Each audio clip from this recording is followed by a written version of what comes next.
Good morning. So ngayon, pupunta tayo sa Jerusalem. Ayan na, let's go! Ano na po tayo? Hallelujah!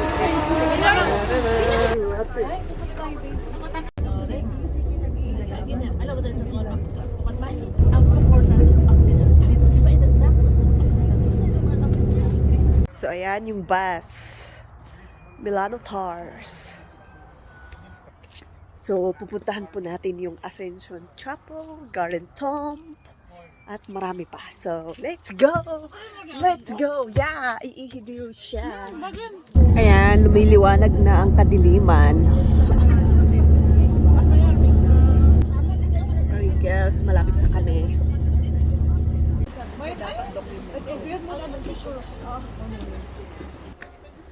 And guys, so andito na po kami sa Ascension Chapel.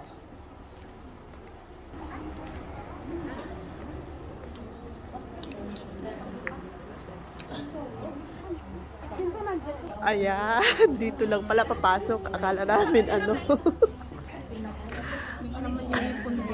Akala namin pintuan lang. Aray. Ayan, dito naman pala yung tunay. Kayo naman kasi. Kalma lang. Wow. Mom, let's go there. Pray.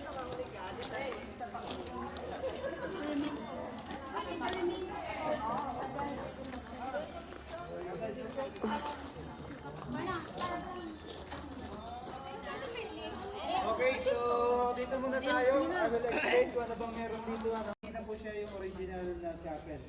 So marami na pong lumipas at tawag dito, na-renovate. Like yung Byzantine Church and Procedure. Okay, so this is the latest na ginawa nila.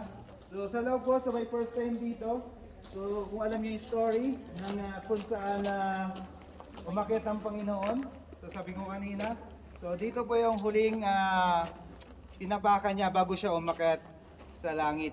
Okay? So after niyang mabuhay, nag-stay pa siya ng 40 days dito sa mundo. Okay? At after that, inipon niya yung kanyang 11 disciples para basbasan sa lugar na ito. Okay? And may prophecy, sabi sa Bible, kung saan siya umakyat, doon din po siya bababa. Okay? So possible na dito po bababa. Pero hindi po exactly na dito talaga naganap yun. Ano? But kung saan po siya talaga umakyat, doon po siya bababa. Okay? So, ayan.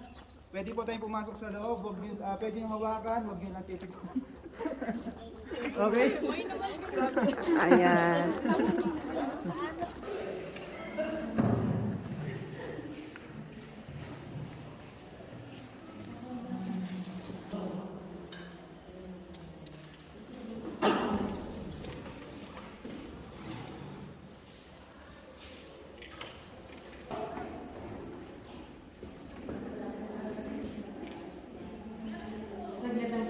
Tingin ka ba?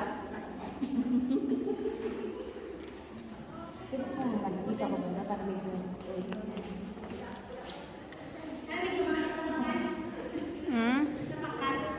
When?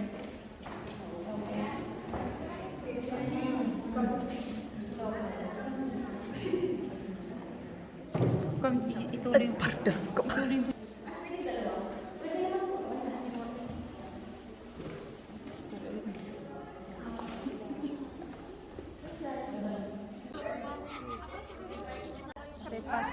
Pass and pass. Yan, hello.